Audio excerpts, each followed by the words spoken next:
You're on point, yes. All the time, Kurt. You're on point, Ray. All the time, Kurt. You're on point, Will. All the time, Kurt. On point radio, we about to build. On point radio, we about to build. On point radio, we about to build. On point radio, we about to build. Listen to On Point Radio Show every Saturday, 9 a.m. to 11 a.m. with co-hosts Curtis Sherrod, Will Jameer, Rayblen Vargas, and me, Yas Hurston, as we empower and educate you, the listening audience, on current events, lifestyle matters, and political community issues with a twist of humor, intellect, and tough love. So people, check us out at www.floempireradio.com. You can download the app or you can go right to the website and be sure to click on our radio show, On Point. Love to hear from our people. Call us with your questions, comments, share your thoughts. Call 929-227-4646. That is 929-227-4646.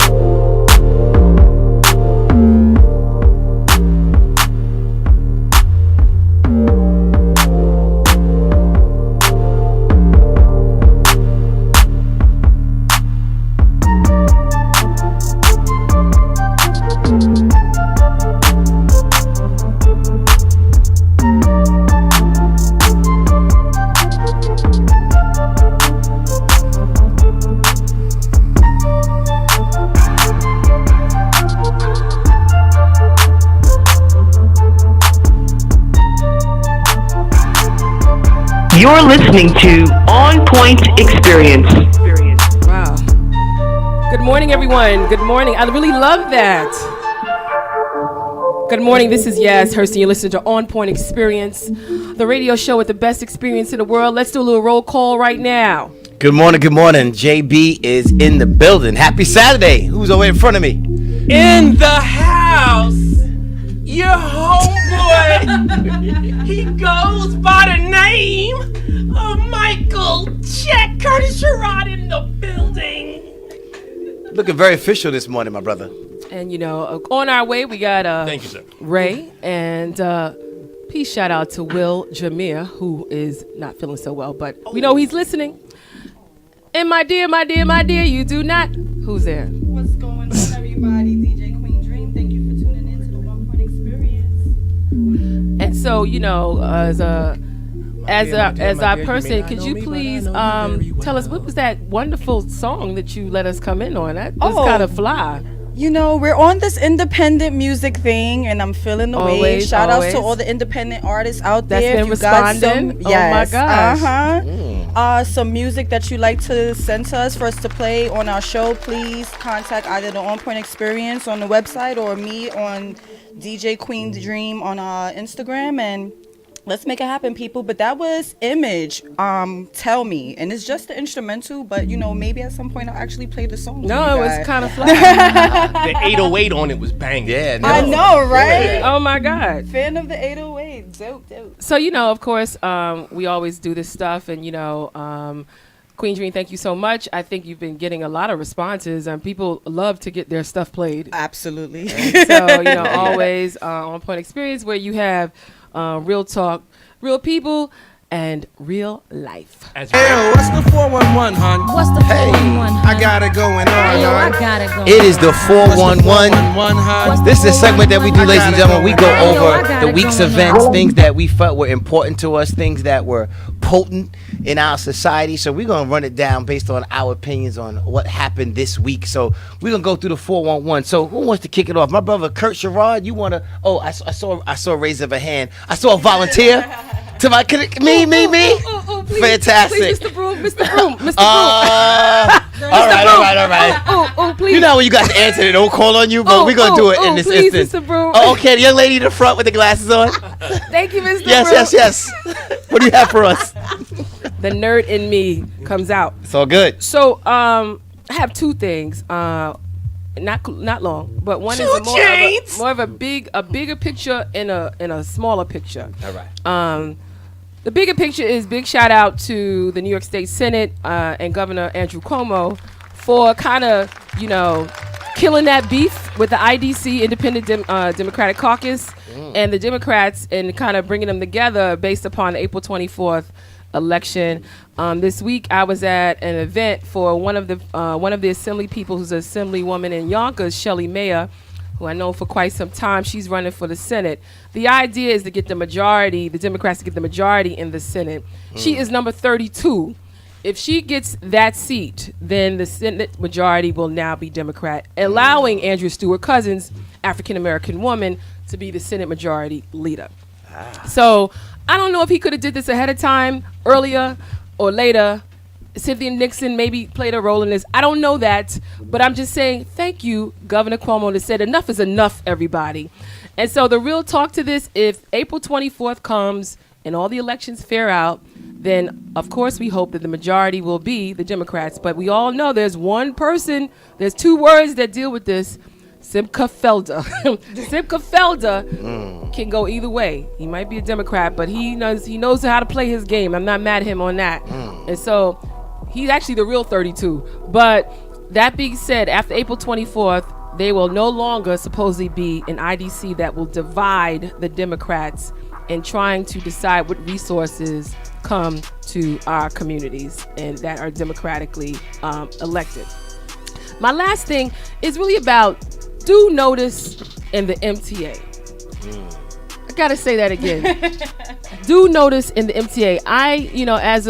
As a journalist, I recognize that people reflect on my energy.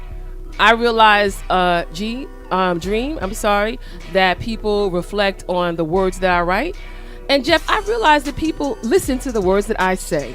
So that being said, fuck that. MTA should get it right. MTA has told us at the last minute, like Tuesday, I think I shared this, that on next Tuesday, they told us on Wednesday that on next Tuesday, the 110th Street B and C line will be closed for 6 months. What is that? How dare you? It's disrespectful when you tell people the last minute, so they don't have a time to change or live their life or rearrange their, their way being. But it's also like, you don't even let us tell you what we want. A week's notice? A week's notice. Any disruption of city services deserves more than a week. At least 30 days. I would say so. At least. And you need to know what I want. How about I tell you, you know what? Maybe if you put an elevator here, that'd be great, Or maybe, you put maybe you could close, maybe you can't open all of them. Could you close this one back up? What are your thoughts on this? You just don't tell me at the last minute and then expect me to go with it and then just put any changes you want. This is supposed to be a community-based thing. MTA, you got to get it right. And you know better than that. You can't talk to people below 110th Street talking about changes on 110th and above. If you had that, what did you call that for a week? The knucklehead of the week? MTA is the knucklehead of the week. They boom. And that's what had happened, everybody. There you go. Thank you so much. Oh, that's tragic and whatnot. So now that we got the young lady in the front who volunteered because she had the right answer. Normally, you the teacher, you pick somebody who you don't think that has the right answer, just so you know what. She had it. Kudos. Thank you. 2 right answers. So I'm passing over to you, my brother. What now? What's going on? I just want to throw some salt on the omelet that she produced today. Okay. I will say that Cuomo and Shelley and them had Harlem Tavern packed out. So is it? It was definitely a good look. Democrats looking strong. All right. As far as disrespect, she was talking about disrespect. Yes, sir. To our governor on that sister cousin should be on that hashtag Me Too movement. How you gonna have like this thing about sexual harassment and equality, and it's all a bunch of old dudes. It's all a bunch of old dudes rocking that. And so that's the situation with that. Really? And I guarantee they're gonna raise our tolls on the, our fans on the MTA based on what Yaz said, because she's a powerful woman, you know. Somebody getting it. Yeah. Somebody getting it. You know what I mean? Uber people, I don't know. Yeah, Y'all might get some more taxes on that. Yeah, Ridiculous. Somebody gotta cigarettes give are us going notice. up, gas. Oh, I'm very upset. Don't get a woman. A woman scorn is the worst thing. You wanted the elevator, right? Oh, You want an elevator? Okay. He's never gonna pay for it. Nothing can stop me. Second Avenue subway is gonna. So yeah, Queen, you got a song for me? Yes, I do have Please a song play for a you. song, because I want to say something kind of heavy here. First generational hip hoppers are becoming a rarity. They're becoming a rarity. They're starting to die with frequency. Literally die.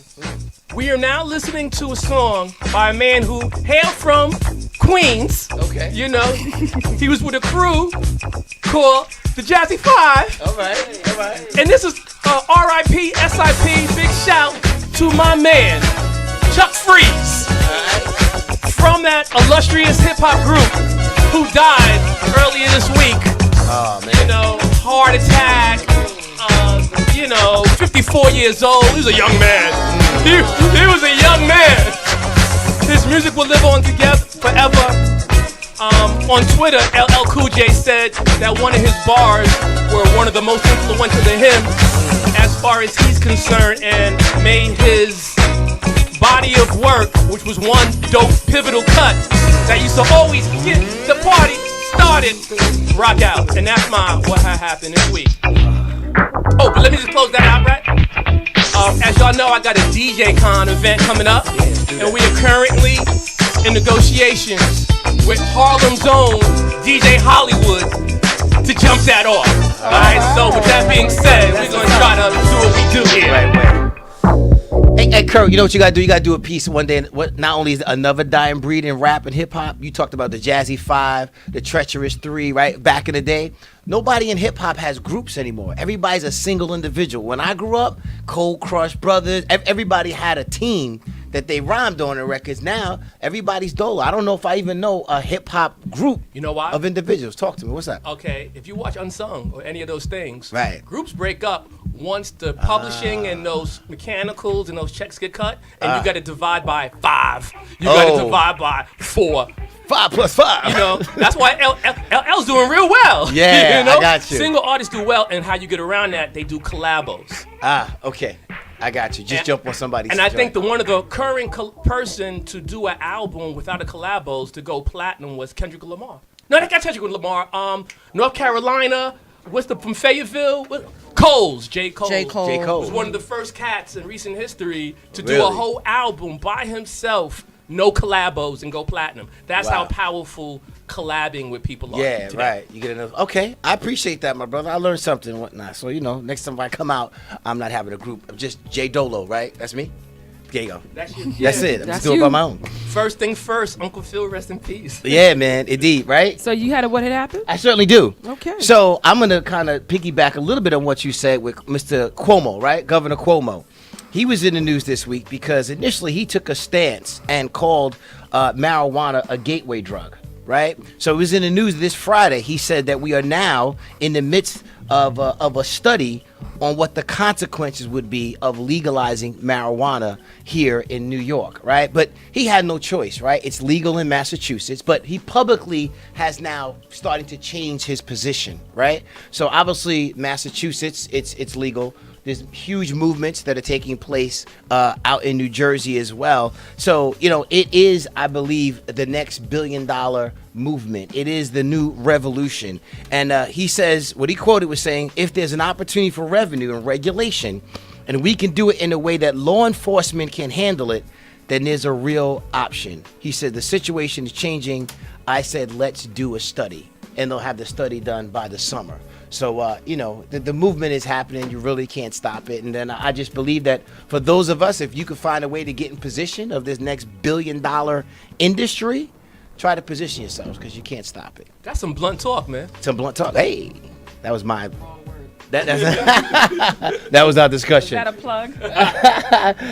A shameless plug, right? So anyway, that is what had happened for the week. I think it was very poignant. I think we hit some real good topics and stuff that you guys really need to tune into and take note of. So on that note, we're gonna take a little music interlude and let the queen take us out with some beats, some music, some whatever she wants to do, because she's just, Queen Dream. That's She what's does up. it like that.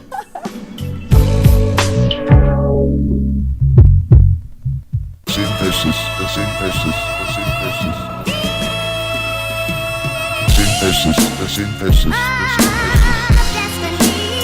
It's my destiny. Destiny. It's my destiny. Destiny. It's my destiny. Destiny. I'm on the road for better things, that's my destination. And I will get to it, that's my dedication. And my flight's gonna land when it's time, that's my mind on patience, so no minute will be wasted. It's gonna be a celebration, minus the caviar. Like a trip with no luggage and no carry-on. We've been in the hood for so long, it's only right to say hi to the birds and say so long to the late night harassing, coming from the popo. Below average living, shorty sniffing on that cocoa.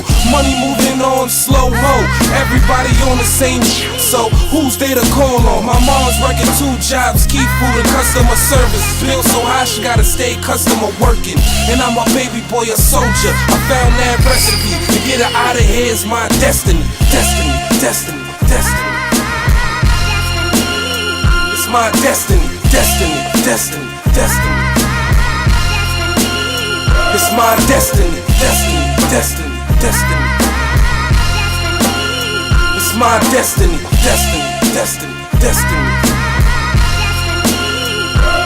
It's my synthesis. I'm not talking about my ex-girl, sister, just the meanings of the word. Everything consists of it. Everything I want for myself, I'm destined to get it. And when I have it, I'm definitely gonna defend it. I'm a focused artist, no matter what you take from me. I'm the definition of it, you gotta love it. I'm running a 7-game series minus the subbing. See, he go hard, you can say he bout something. Doing the cream to the doors of opportunity. I appreciate the negative of my community, cause it taught me not to settle. That's why my audio tunes on another channel, value on another level. My scriptures is scripting. No way you get this prescription engine running with persistence. And it's my heart, my honor, and the best of me to get nothing less, cause this is my destiny. It's my destiny. It's my destiny. It's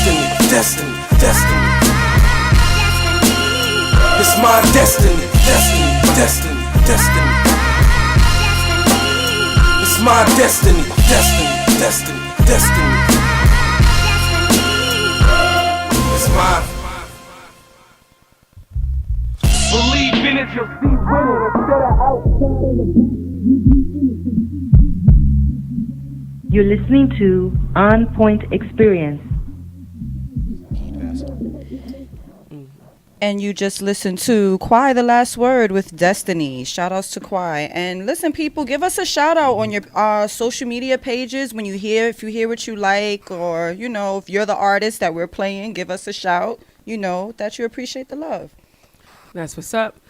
So, we always have issues that come up. And, also I want to acknowledge a couple of issues that in events that we'll be participating in. First, the event that we'll be participating in starting next week. OnPoint Experience will be a media sponsor of the Healthy and Clean Harlem campaign, sponsored by 125th Street Business Improvement District, Community Boards 9, and Community Boards 10. Announcing their first Harlem neighborhood cleanup competition, cleaning up your own. Every day is Earth Day, rather. Earth Day is every day. The event day will take place on May 18th, where they're calling all neighborhood groups to participate. We anticipate having guests come on the show talking about how important it is to clean their community up. And if that could be any type of inspiration for all of our listening audience, it's about taking charge of your own. So, big shout out to the 125th Street Business Improvement Business District that's doing things outside of their realm. Sometimes we stay so compartmentalized, we do not address the things around us. If you help those around you, then perhaps everybody can help one another. The other point is that I just saw a couple of things I wanted to raise to your attention. I guess we have a number of guests coming on, but before they come on, I just want to raise a couple of issues to your attention, guys. The first thing is law enforcement. I think the overall message is law enforcement. Yes. One, immigration, ICE, and two, just NYPD. One thing is, I'm an avid watcher of TV and news. And so I saw a certain segment on a show on, because I have Spectrum. I'm not going to say any further what I was watching. But this guy, he's from Barbados. His mother, he moved to Barbados, from Barbados with his mom. His mom became a citizen when he was 9. That usually means in regular terms you are a citizen when your mother becomes a citizen, correct? Naturalized. Is that correct? Yes. Naturalized. So time has gone by in his life. 2016, he's a grown man like you too, and he was coming back from Barbados and uses Barbados because he has 2 passports or 2 dual suits, right? So he used his ID and he got basically the trouble started. He got detained. He got detained so much that he was held up in the airport for 68 days without speaking to a lawyer or a judge. Lost his job, lost his place of living. So rightfully so, he's suing, whoever. I don't know. I sue everybody. People who touch me, anything. I'm suing everybody. So he's suing because he lost, those times of his lives, and he can't get them back. And so now he's homeless. So he's suing for the time that he's living couch to couch. He's suing for that time. And you hear his interview. He's clearly an American. He's clearly has been here. And, the only response that, ICE had was, we're steadily trying to enhance our policies and procedures. And, we continue to look this over. It's unfortunate. It was nothing, no response. So, I think the idea here and, open for discussion is if someone who's clearly an American can get detained for 68 days, what is happening at the hands of folks who are not citizens? Any thoughts on that? I mean, I hate to make light of this situation, but Please don't. all right, I won't. But go ahead. That's Jeff. Go ahead. I mean, if I get a layover for 2 hours, I'm upset. So 68 days. Word. But Word. But we know there's a onslaught, right, for individuals who are not. I guess it all goes back to, and it leads back to supposedly quote unquote leadership of this country, right, making America great again, right. Anybody who is black and brown and doesn't walk and talk a certain way, they're either trying to have them leave the country, and if they leave, they're not letting them come back, right, in some way, shape, or form. So I think it's just an unfortunate situation, and the fact that he is an American citizen. I would say, do the interview that 68 days. I mean, that's just a long time. That's just egregious. And not talking to nobody. And not talking to nobody.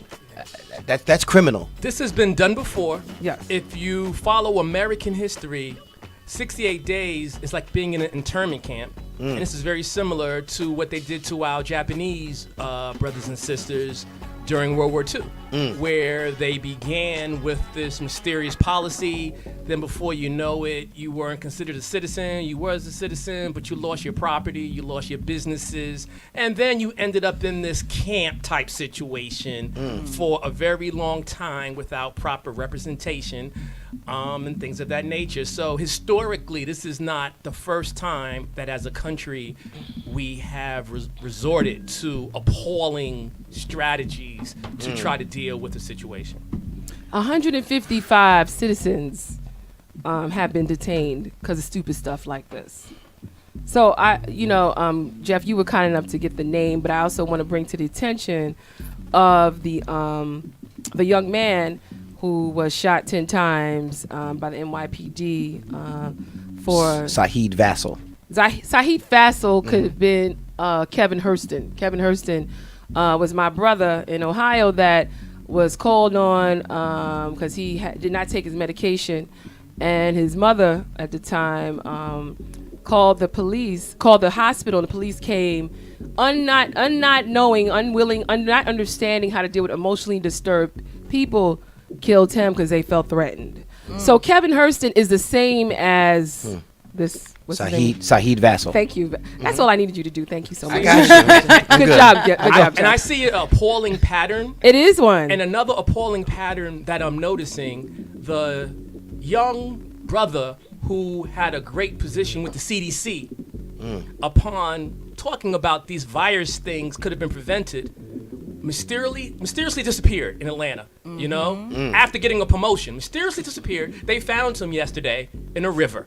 Oh my gosh. And then it's making me think of that judge, you know? Oh, my girl. Judge Salam, who they found in a river. How are these prominent black people who are educated, who are family people, all of a sudden getting these Ron Brown mystery treatment things happening to them? I don't know that one with the CDC. Oh, I don't know that yeah. one. Can you elaborate on that? All right, so there was this dude. He was coming up in the CDC, you know. So his father on the news. So what's CDC? CDC is like, when it comes to infections and sicknesses and Center of Disease and Control. Thank you, exactly Jeff. what it Jeff is. is the guy today. Jeff Acronym. is the glossary. He's an acronym man. You know? Yes, Jeff is the glossary today. Thank you. And basically, he indicated or noticed that with this influx of the rate of viruses that has been impacting the country nationwide, it was heavy. Getting sick was real this year. Absolutely. You know, it was high, it was spiked. Yes. And so he made some comments. And then after making his comments, which I thought was true, he said that he thinks that the flu shot was the cause of this spike. And upon making that statement, he goes jogging. He was found in his jogging shoes. You know, he had this rich dog, right? That everyone knows he loved and all this stuff. It's like a guy on the come up. You know? And all of a sudden he was gone. Yep. Immediately his parents Yep. pursued him. Immediately everyone's looking for this man. It was unlike him. Because it was so unlike him. Talk to his parents every day. He didn't complain. He wasn't bitching. He wasn't Right. like, woe is me. He was good. He was good. And all of a sudden he was gone. Let me help you out. We watch a lot of shows on TV, like Scandal, maybe back in the day, How to Get Away with Murder, 24. Life is real, right? We think that we watch TV and these things don't happen with the government and the scandals. Obviously, you know, there was big news with Russia, with them putting this agent, whatever it was, and trying to secretly kill these people in another country. So James Bond and all these movies that we watch with these assassins, this is real life. There are real people out there that are trying to take individuals out, unbeknownst to what we think, because we might walk around, maybe we're in a fog. But the things that we see on TV, they are based off of reality in our government. Believe that. Yeah. You know, and that also leads to what it takes to be a courageous leader or not. And so when you take a stand, the people that disappear, whether they are killed through technological lynching or through being found in a river, it's because they probably were uncompromised. Some of these people that are leaders have really been compromised. The ones that continue to talk and say these things that are safe have pretty much taken a check. They're allowed to continue. The ones that are not, the ones that have to be dealt with in a certain manner. And we know a number of them. We know people that have compromised and people have not. Some of them have spent time in jail.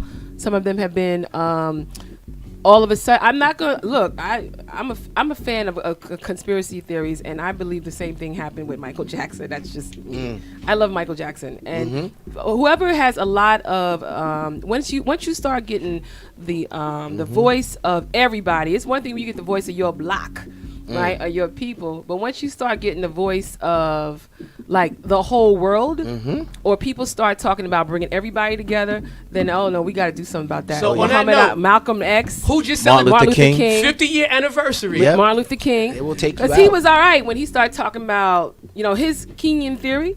He was all right when he was just talking about, like, you know, segregation on Selma, right? But once he came back and started talking about more radical stuff and started dealing with worldwide issues, oh no, we're not having that. And whoever has, and when you start making too much money and you can start buying stuff and changing things around, they do the same thing. Hello, Ray. Hi. How are you? Well, then Would you I'm like to opine? Yeah. Well, I'm afraid for Tyler Perry Why is that? because his studio that he has built is now larger than MGM's. Oh, really? Yes, and the fact that Black Panther movie was filmed on that location and is now the top grossing movie of the world. So Tyler Perry is next, and he's all about. I don't think so. I think he's good. I think he's good. He just got to rock a dress in his next joint. Right. He's good. As long as he keeps doing Madea. Exactly. I mean, that is very critical. That is key. Black man in a dress? Right. You good. Right. You're good. Ain't For a minute. nobody messing with him on that. As a young black man. The other one, Ryan. Yeah, no, but as a younger black man than him. I'm Yeah. just curious. On our show, we have a young black man, Dave Jackson. And I'm curious, how do you feel about all these things that are going on in the world as a young black man from a conspiracy perspective? Sometimes I feel like we living in the last days. I'm not even gonna lie to you. Can you elaborate?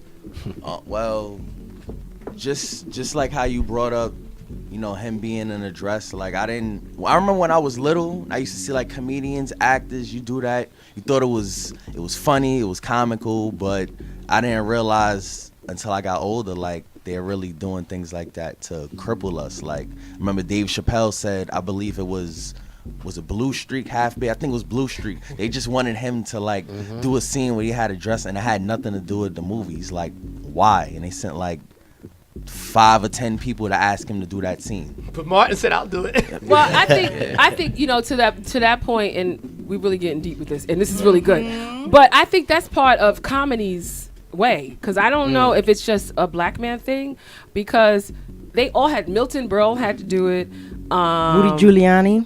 No. Before that, I'm talking about comedians. Oh, yeah. I'm saying it's being. That's consistent. Raising the political. He's a joke, right? Yeah, he is a joke.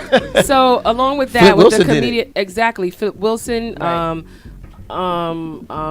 Jerry Lewis did. I mean, they all apparently they all have to do that to show the different versatility of them being that. No, I'm saying they all have that to do it. But the difference is with Jerry Lewis and with Flip Wilson and Milton Berle, they ran their production. Flip Wilson was a black man who actually owned his production company. The Flip Wilson show was a Flip Wilson production. Nice. That's why he only stayed on for a couple of years. Yeah, right. So he had creative control. So when you decide it's cool and you create that character, Milton Berle owned the production company. And it won't be demeaning. Yeah, as opposed to when you don't own it and you get a script and they go, yo, yeah, it's right here and it'll be real cool. No, that's not right. Yeah. But to show your versatility of your talent is what it is when you become, when you can be a woman. I think we're talking two different, I totally agree with you. You should, if you want to look like a woman, you should pay for it. So how about the converse? You don't necessarily see a lot of women dressing up like men as much as you see men dressing up like women to I don't play think those that parts. is a converse at all. No. But you don't see it as much as we see that really flip happen. side of it. I don't think that's see that entertaining. Oh, it's not funny. I don't think that's entertaining. Oh, okay. I don't know if that's a converse thing. I mean, I think I'm just saying we don't see it, right? No, we don't. You're right, and I guess I don't know if as a feminist, I would push for that. No, I mean the thing is that usually, but that's a good point. When men parody women in drag, is because they're addressing the imbalance of power, and therefore they are using their male status to bring the voice of women, like John Leguizamo. Right. Well said. Yeah, and so when women have no reason. Right, women have no reason to represent men because men control the industry. Well said. Well said. Yeah. I mean, because it's always a parody of the women. Like they're not trying to like display powerful women in these characters outside. It's always a mocking. Yeah. It's not a very. No one's ever doing. It's always a strong super black stereotype. Woman, a strong white woman, or no one's doing that. They do the angry black woman. It's always a frumpy, get a girl, a frumpy woman with big stuff. You know, it's never someone trying to be like Bruce Jenner's or Kayla. Right. No one's doing that. Like, Got that. I will never see a Yaz being represented in Better community. not. No, I won't ever. I'll never raise see that either. Right. That would never happen. So that being said, thank you so much, everybody. We'll be right back. Queen Dream, take us out.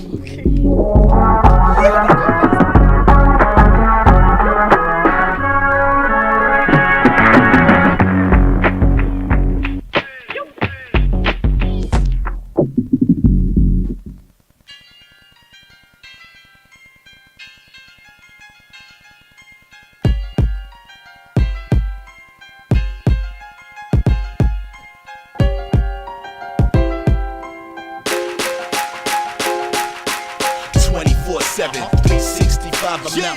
chicken. You know I'm on the grind from sun up to sundown till I see the moon and the stars. Got family to feed, so you know I hustle hard. From the blocks of Brooklyn to the Ave, to be exact. Since a youngin', I was known for the paper stacks. Didn't run with the wolves, I was leader of the pack. Never ran, never will, and you know that's a true fact. Listen, ain't nothing changed, I still go for mine. Forget patiently waiting, man, I'm skipping the line. Like mine on my money, money on my mind. Cut from a different cloth by year, my own design. Get the picture, roll to the riches to get richer.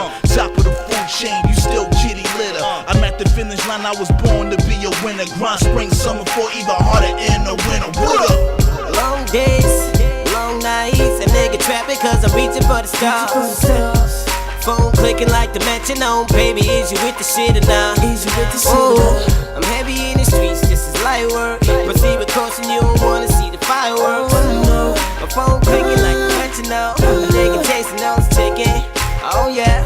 Long days, long nights. My girl know I'm out getting that cheddar. Hustle all year, even do different weathers. And she love the man I am, cause I am a go-getter. Hold up, studio to studio, shows after shows. Videos to interviews, I gotta get the dough. Music in my veins, music flowing through my blood. I do it for the paper, also do it for the... Yo.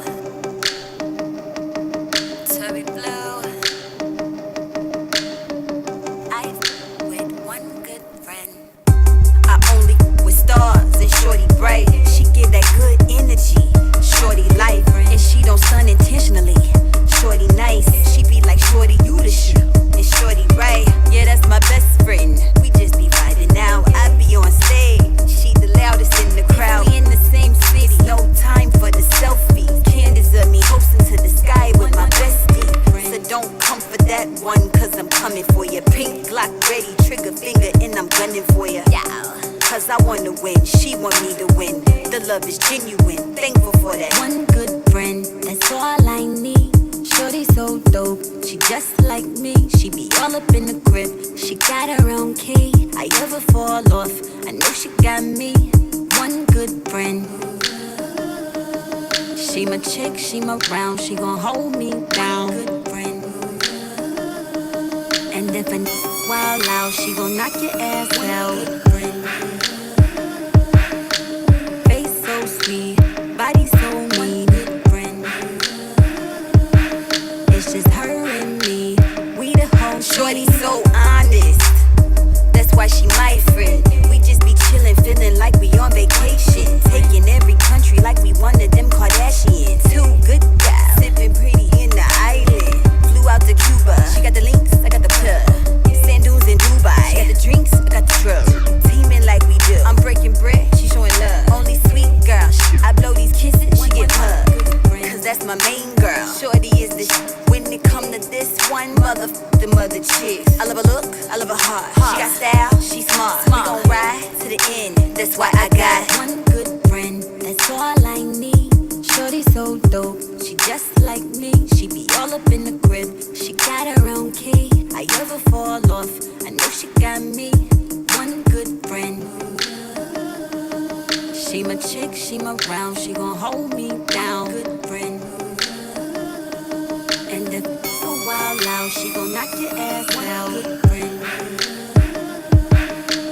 Face so sweet, body so mean. Good friend.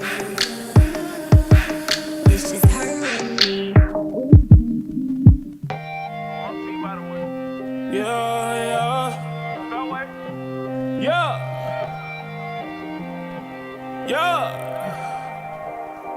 Look, I got a whole lot of money in my pocket right now.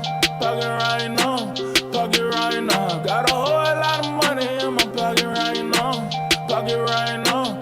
Pocket right now. I got a whole lot of problems on my head right now. Head right now. Head right now. I got a whole lot of letters that's dead right now. Dead right now. She be here right now, yo. Who working with the feds? Who snitching on the block? Who putting up the bell? Who love, who not? Punching that clock. This paper don't stop. More money, more problems. Keep shaking, don't stop. Hold on, slow it down a little. Let it bring it back if you in the middle. Yeah, hold on. This is special dinner. You know I'm the man, I might blow 100 bands, yeah. She like it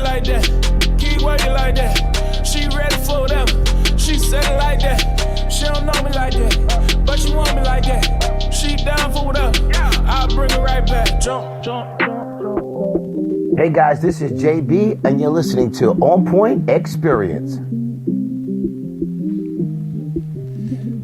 We are back live at the OnPoint Experience. So we have a phenomenal array of talent that's going to be here. And before we do that, we certainly will let you guys know what you have been listening to. Yes. Thank you, Jeff. We just listened to Jux Diamonds with Long Nights. We also listened to Tory Blue with One Good Friend, and we listened to T The Way with Jump. Quick question: does the word "jux" mean something? Yes, jux is. This is the Urban Dictionary session where we explain that jux is like a robbery, a setup. Got you. I didn't know So that. when you're made to give up Getting a got. And I must say, the Queen Dream, that I do like the selections that you're picking from all these up and coming artists. So yeah, it's really Indeed. flavor. Indeed. Love it. So, Ray, I think you were going to do a little segue for us. Of course. What you got? I am so happy. It's Saturday morning, and I'm so happy to introduce our next guest, Miss Joann Poe of New York City Best Dressed Cupcakes, who is gifting us with a sample of her beautiful culinary skills. She is a self-taught baker, so she is a home-baked product herself. And we met because we're part of the same class trying to learn how to up our game as entrepreneurs in this busy, busy world of hustle and bustle and being bosses of our own self. So welcome to the show, Joann. Awesome, Joann. Good morning. Good morning. Thanks for having me. Yes. Really appreciate this. Happy we're here. So I just want to start you off like, you said in our classes that you taught yourself how to do this, and then you decided to go into business as a self-taught baker. Yes. Explain that journey. Yes, I was a family baker for all the holidays, making cakes and pies and things of that nature. And I enjoyed it. So I used to do fundraisers for schools and bake sales. And I started to notice that my family and friends would constantly ask me to make stuff, and I was making it for free. So I'm like, wait a minute. It must be really good. So The aha moment. I started to volunteer make pro bono stuff. Yes. And it's kind of expensive, eggs and milk and butter. So, I decided to make a business of it. And because I really enjoy it, so this is what I started doing. So I make gourmet custom cupcakes. I'm a catering company. I don't have a storefront. I bake in an incubator kitchen, so it's a commercial space where I just rent it as my orders come in, and I bake it there. So I can sell to stores because I am in a commercial kitchen. Nice. So I do catering, and So can you explain what you brought to us? So what I brought today, I brought some vanilla cupcakes with vanilla buttercream, and I bought some chocolate cupcakes with vanilla buttercream, and some have actually chocolate buttercream, which I think is my favorite, chocolate on chocolate. Okay. And I also have one of my specialties, which is I have an adult line called Happy Spirits, which are alcohol-infused cupcakes, and I also do chocolate-covered strawberries. So today I bought some coconut Ciroc. Oh. So that is a vanilla cupcake base with a coconut buttercream and coconut infusion on top, and it's infused with coconut Ciroc. And I bought my top selling, which is the Hennessy one. Oh. Hennessy is my top selling cupcake, and everyone loves that one. I also bought amaretto, which is a lighter base for people who really don't drink. I recommend they do the amaretto because it's a light liquor. So when people ask me what should they bring to a party, I give them a selection, Hennessy, of course, and also amaretto. But I do any alcohol, all top shelf, so people just tell me what they want, and I'll create something delicious for them. So this is interesting, right? This is definitely good for those who, because everybody, some people don't really drink, but I'm sure this might be a little bit of a way to them to get the little alcohol gateway, right? The gateway cupcake, an 80 proof cupcake, right? So loving it. So hint to those who are out there, if you want somebody to cook something for you, sometime it's not a bad idea to buy the ingredients, so they're not spending the ingredients and their time to make something. So as a businesswoman, you're making this transition from just doing things as a passion and now trying to make money from it. What has been the most difficult transition? Has it been the support of friends and family members that actually want to pay? Or what has been, if any challenges you've experienced trying to make this transition? The hardest challenge is getting into shops and stores. Because most people already have they vendors in place. They have wholesale, and and for me right now, I can't sell wholesale because I'm not that big as of yet to sell to them, and funding. Gotcha. Okay. I also need funding. Right now, I Yes. fund myself. Gotcha. So all the money that I make selling my product goes back into Sure. the business. Reinvesting. So that's the main thing, getting the proper funding. So that's what I'm Gotcha. working on now. I'm working on with credit counselors and Cool. different business. I'm You're, going to different you're working with who? I'm business counselor. No, credit counselor. Oh, credit counselor. Oh, that's who you're telling me. That guy. That's the need for This is the man I wanted you to meet. She did mention you. She So said we're we not go talking there. about personal credit. We're also going to help you build out your business credit. Yes. Two separate things, but Yes. that's important, right? Go Yeah. ahead. Okay. And I want to let you know, if you're trying to get it into stores, Mm-hmm. I actually have a storefront, and Oh, it's called Jux Cupcakes. So if you let me get these right here, Cupcakes. I'm Talk about that. Jokes, Curtis, jokes. Oh, You trying to get me? And, Run the you, cakes. and you'll just get one sale because it's only going to be him buying it. But it's all Wait, good. we need to open up because Yes. it's called New York City Best Open up. Dress.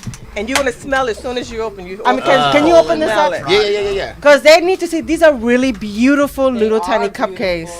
And Like- you know what sets me apart against other bakers and stuff? Because I Yes. love cupcakes. Okay. I like baked goods. So I make them as if I was baking them myself. So I don't just use mediocre ingredients. I use good ingredients. Top notch stuff. And you can smell like once you open this, the smell always hits you. And so I get a lot of comments that not only do your cupcakes taste good and look good, look good, they taste good. And I also do custom decorated cakes. That's what I started doing cakes. I started off doing custom 3D cakes, but they take a really long time. Yes. It's more money because I get big money off the cakes, but Gotcha. it's time consuming. Right. So what I wanted to do is do something different, cupcakes. I wanted to get a cupcake mobile and just sell my cupcakes around town, but there's a freeze on a mobile truck permit, so I can't get the license really? to do that. So that's why I went into catering, because that's the new fad. Have your truck, you just drive around and sell. So I was gonna hit the nightclubs with the alcohol cupcakes, go to all the spots during the day, drive by the school parks for the regular cupcakes, but there's a freeze on permits for a food truck. Really? So I said, let me do catering. You know, I'm not giving up that easy. So right. Indeed. Yeah. Well, how about a car? Maybe not a truck, right? I don't know. I'm just No, saying. it's about It's the a joke. permits. I know this is the permit. Which could, and the thing is that the freezes were, that's political. It's like, it's a new type of redlining that they do in our communities, but that's a whole other discussion. And that really is because most people is in Manhattan. I want to go to the Bronx. There's not too many food trucks in the Bronx. Right. You see everything in Midtown. Well, what about the outer boroughs, the other boroughs? You know? Giuliani I can started do that.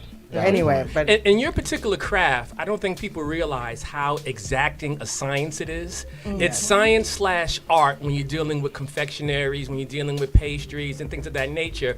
So obviously, there were reasons why you chose the things that you chose. Like, why did you go with a buttercream? And like, why you didn't go with a fondant?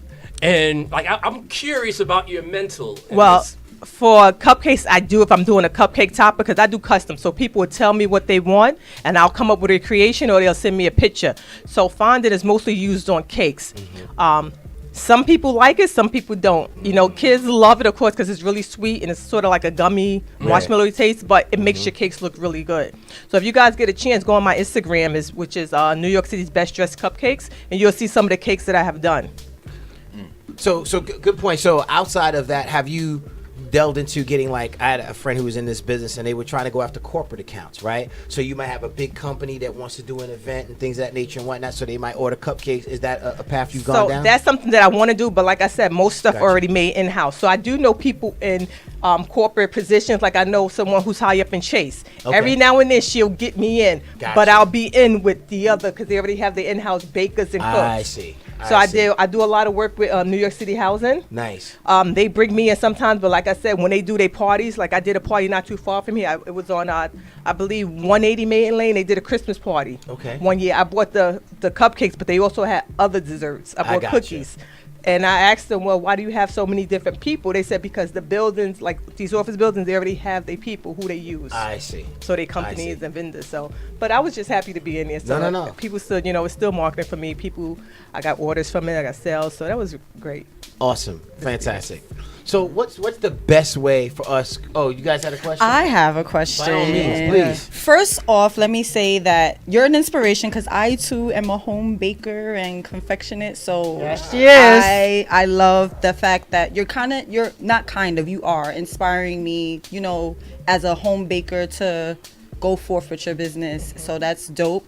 So my question is, I know you know the answer to, but like, people, you have like franchise bakeries and stuff like Magnolia or like well-known like bakeries.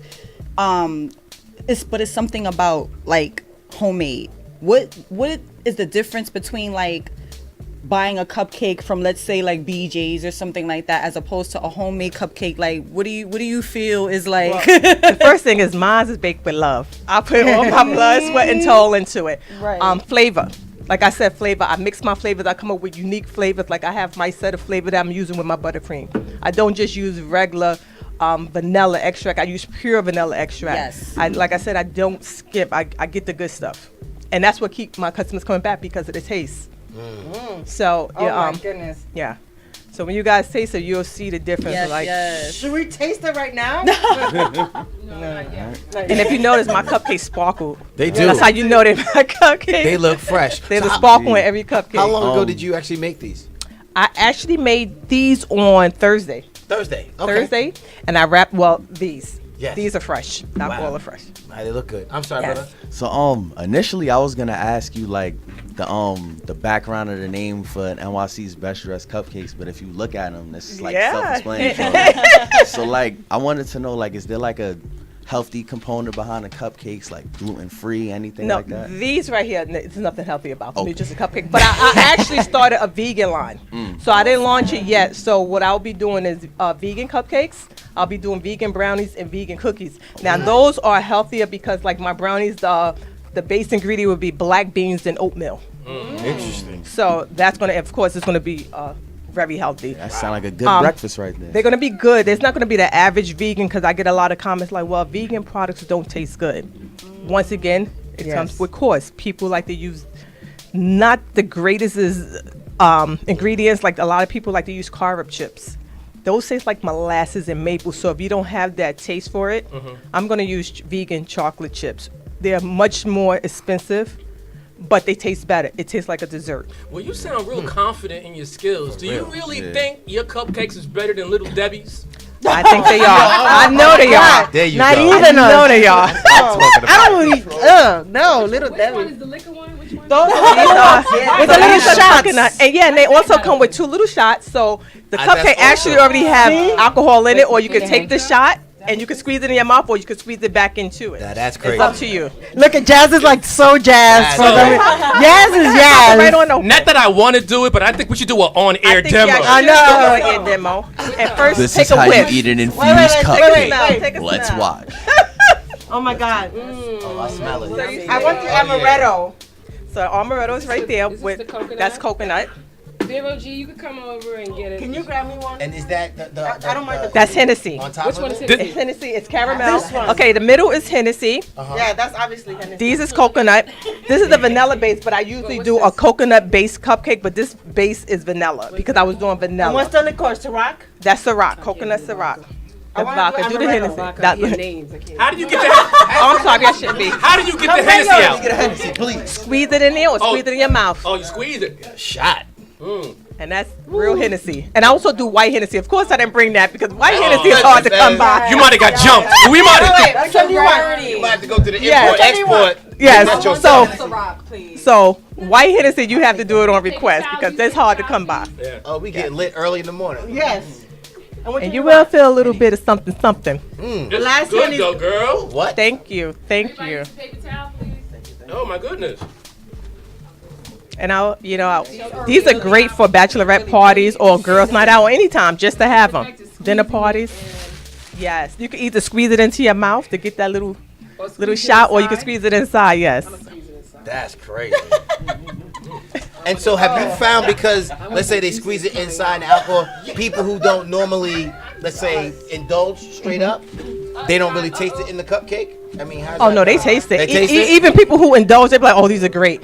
They just squeeze it right inside. They like more alcohol the better. So I tell people who really don't indulge, first take a bite, and then if you want to put the extra in, you put the extra in. I did not. I just squeezed it in. And if you also notice that they label different, like the alcohol have the little flag, the red flag saying alcohol, as opposed to the regular label. So you can't say your kids didn't know this is alcohol. Like, Mom, them the best Get cupcakes drunk, but you was we ever had. Ma, just This- wanted a bite.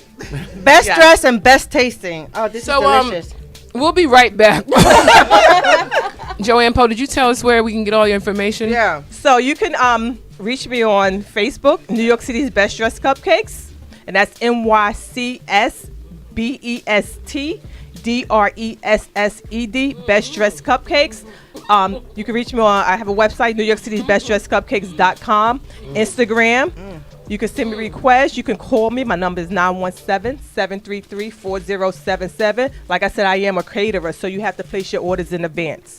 If you're doing cupcakes, you could give me a 2 or 3 day minimum, but if you want a custom decorated cake, that takes more time. It depends on how much detail, and the prices vary. But the cupcakes start at $25 and up. For what, a dozen? For a regular vanilla and chocolate. The alcohol infused ones start at $45 a dozen and up. Well, if people are saying, why so much for a cupcake, you have to taste it. It is really worth it. I dare say it's Jo the best Ann- undressed damn cupcake. I dare say. I heard. So, glitter. a lot of glitter on my hands. Yes, that's my signature. I love it. That's how you know it's mine. A lot of glitter on my hands. So now we know what you've been eating. Women can't lie. Men can't lie. What you been eating? I was at Joann's. I ain't gonna front. Exactly. Glitter will linger. Okay, we'll be right back, everybody. On Point Experience. Queen Dream, take us out. Best dressed cupcakes. So, we'll be right Yeah. Hey, Rock, I think we got this one. Anna, baby. Ride, why you riding mine? Ride, why you riding mine? Kill yourself, split your wrist, take your life. Cup a pound, break it down, blow it down. Got a million for the case, put some money in your face. I see all the bad, getting money in the face. Looking for a Pooh Bear, put this honey in your face. Bars hitting so hard, thought my shoe blazed. Ride, why you riding mine? Ride, why you riding mine? Kill yourself, split your wrist, take your life. Cup a pound, break it down, blow it down. I've been chasing mine so my haters they can shine. I've been grinding all day, I've been writing all night. All I see is bigger picture cause I'm sick of being blind. Dreaming of a hue blow, when it's mine is my time. Give me that back up, give me space. I ride on top, give me face. Money bag, I bank, you chase. 100 racks, I stash, you pray. Got a pocket full of whoops and they waiting on me. Handful of rap, that they hating on me. I ain't never give a fuck, so I keep it on me. Instagram private, cause I keep it low key. Is that your wife, big man? That's your son? She don't love you, animator. Red light, green light, gotta run. Yeah, she love it every time I make it. Work hard, I ain't gotta apologize. B.I.G. can't you see, hypnotize. It's going down, but I'm always on the rise. Realize. Ride, why you riding mine? Ride, why you riding mine? Kill yourself, split your wrist, take your life.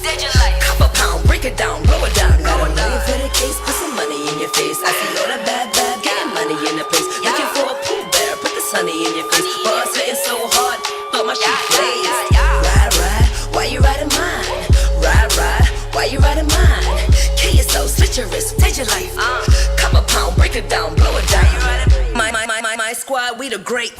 Simmer down, pipe down, here to hate. High and by, what's good? See the fake? See the hype, break them off, make them wait. I shoulda, woulda, coulda, cause I'm unstoppable. Cam knew a ton when he plays, I'm inaudible. Y'all slow, y'all dumb, hear the line. Helen Keller could've even seen the sign. Better black, here's a chip, roll a dice. Hit it once, level up, hit it twice. Get a coupe, drop top, we shine. You got yours, why you riding mine? Ride, why you riding mine? Ride, why you riding mine? Kill yourself, split your wrist, take your life. Cup a pound, break it down. Yeah. My money staking way up. Yo, wanna lay up and just get. Yeah. You can't afford these whippers too. Can't tell me shit right now, I'm too. Head in the clouds, I would never look down, no. Way up. Yo, wanna lay up and just get. Yeah. You can't afford these whippers too. Can't tell me shit right now, I'm too. Head in the clouds, I would never look down, no. Had to show 'em I was serious. Had to show the whole world my flow is the realest. And I ain't never back down from nothing, I get it. I get it. And if you send me a beat, my nigga, I'ma kill it. Killing it. Here, hit this shit, it'll have you on the ceiling. On the Wednesday, taking shots for no reason. Just me, my girlfriend, and all my heathens. I got more shit where this come from. I got the heat, don't play them.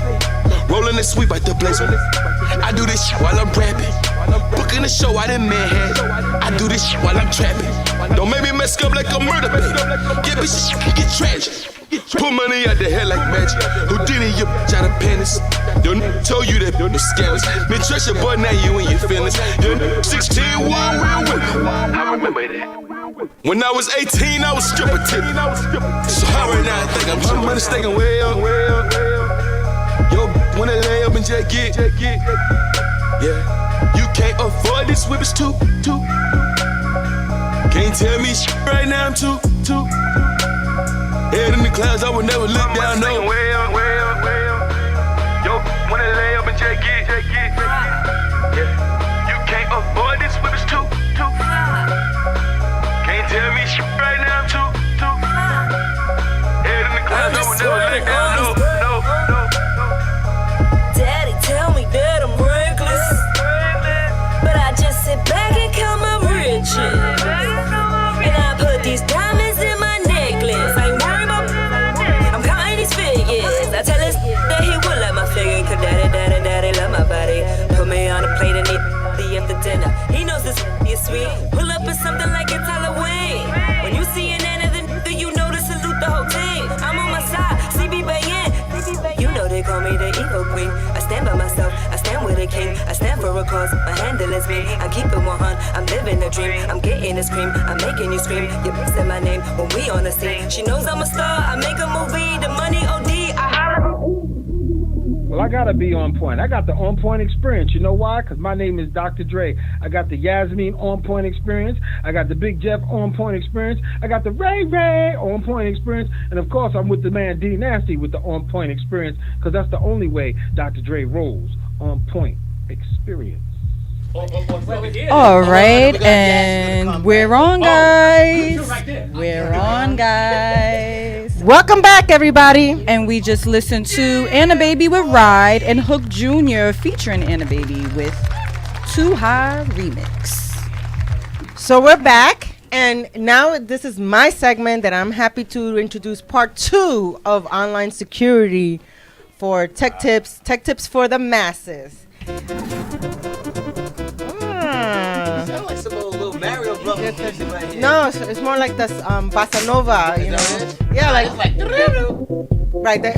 No, you know, all those beats started off on it's a Casio freaking basic. You know, remember the Casio? It's a Donkey Kong beat right here.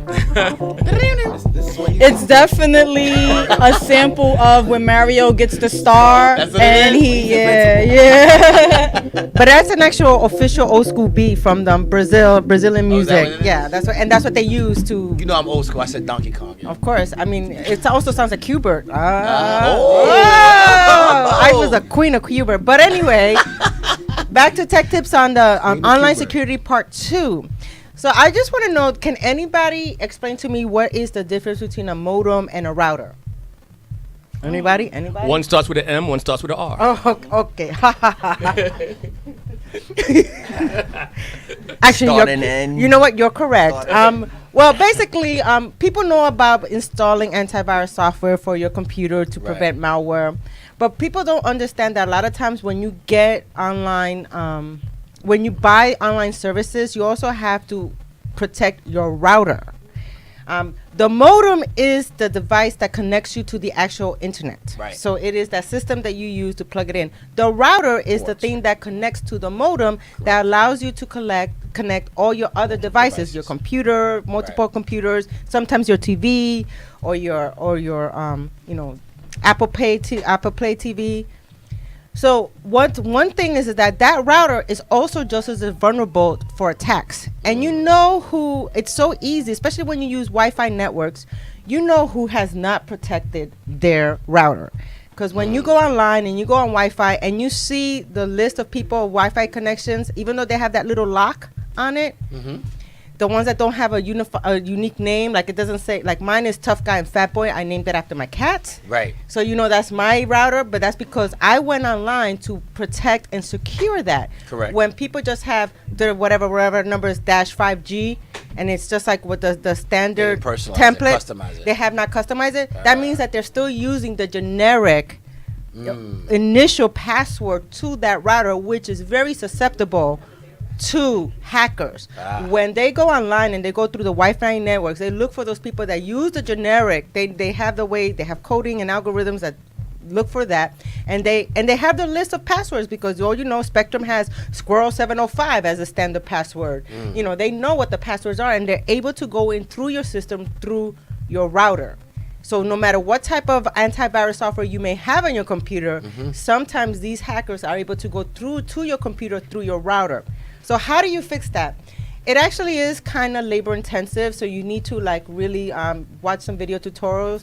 But it starts with you opening up your browser and going to the actual address of your router, which is uniformly, no matter where you are, starts with 192.168.1.1. That's how you get that by heart. Well, that's because that's uniform. That's no matter what it is.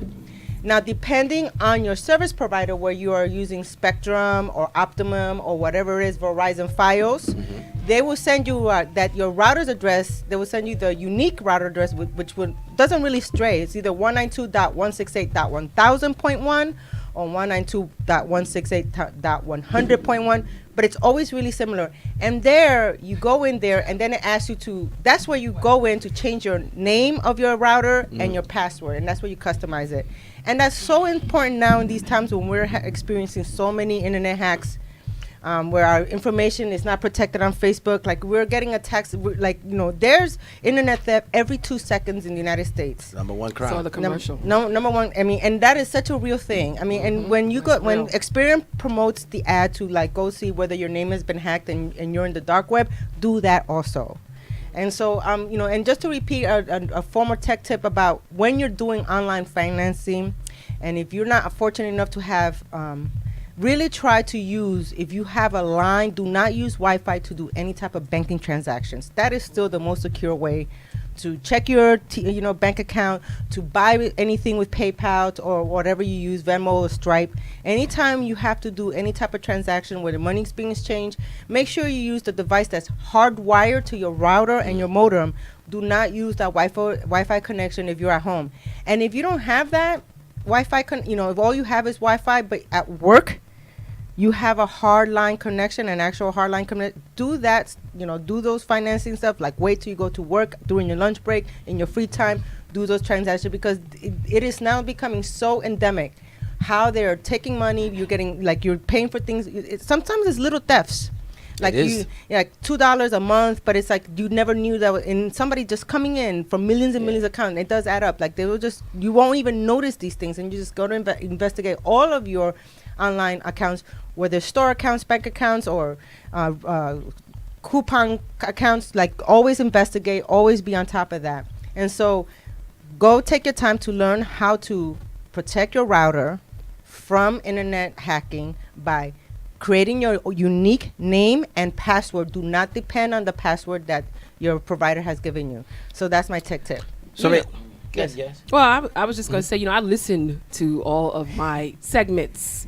I listened to all of your segments. And, the way to address, I think, the financial bill paying is to point that Jeff raised.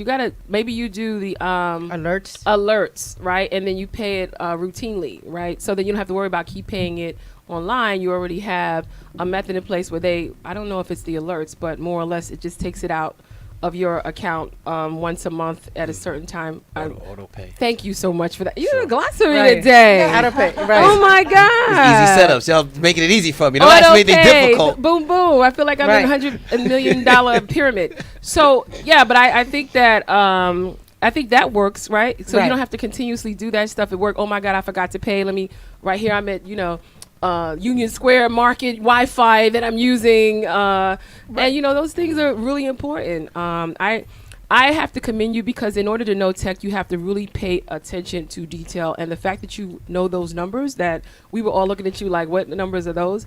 It's the first thing I look at to see whether you're protected. I'm glad you're on my team, B. I'm glad you're on my team because I'm not reading all that. So thank you for that, Ray. You know, here's my point: is that, man, don't you think it's difficult, right? So, you know, it's not a bad idea these days, almost to go get like a check or a money order because it's so difficult for us to be off the grid, right? You order something from Wayfair, Walmart, you know, PayPal, all these other different things that we do, you know, and I just look at my daily routine in order just to be convenient.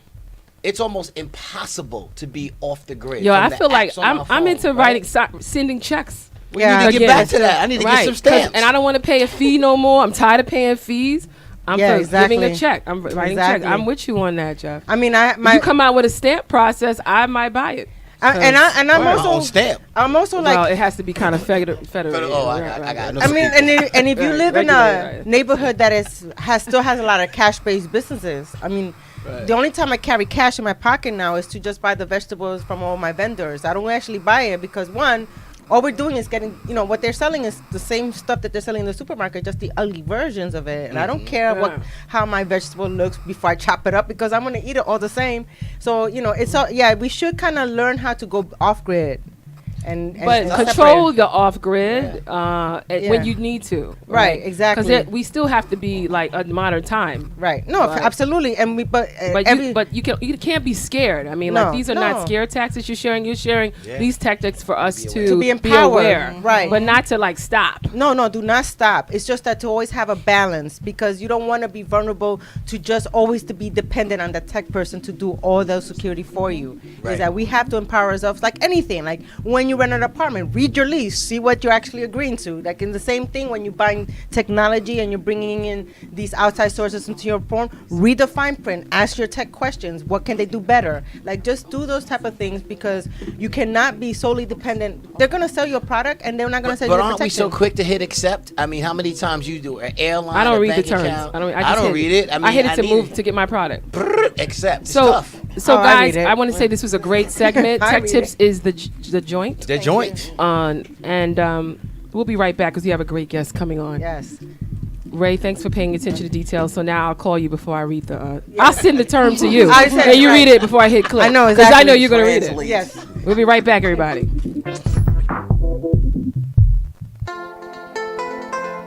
Vero G, can't live without you.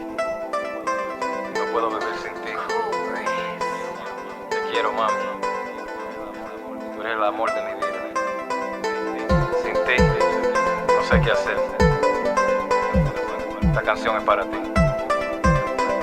Ya tú me conoces. Tú sabes cómo yo soy.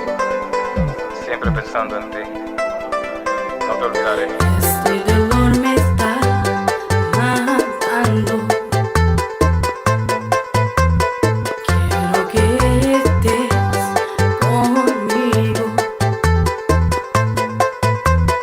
Ser parte de mi fantasía.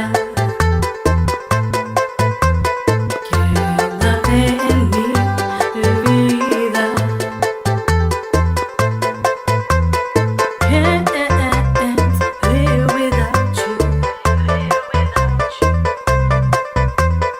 No puedo vivir sin ti. You are my world. I'm nothing without you. No. I wanna be your girl in your world. No. Bachatealo, mami. Echa todo eso para acá. Aprovechate. Gózalo. Esta noche es tuya. Yo tengo lo que tú necesitas. Cuando te miro, te deseo. Nuestro amor será nuestra historia. En los próximos años. This is Carl Gray, the founder of the Young Gifted and Black Entrepreneurial Awards, and you are listening to OnPoint Experience, the official media partner for our 12th anniversary celebration of the unsung heroes and heroines. So, get on point with OnPoint as we build together and strive towards a continued pursuit of success. And thank you so much. Welcome back to OnPoint Experience. Big shout out to Cortland Hankins. He is my friend in my mind and outside of my mind. He works with everybody. I want to thank him. He knows why I'm thanking him. And also to Jeff Watson. I want to thank him too. And you'll see why soon, coming up in mid-April. That being said, we're here with a very talented guest. Queen Dream, could you please give us the honors of what we just heard? Yes. We just heard Can't Live Without You featuring Cool Breeze by, drumroll,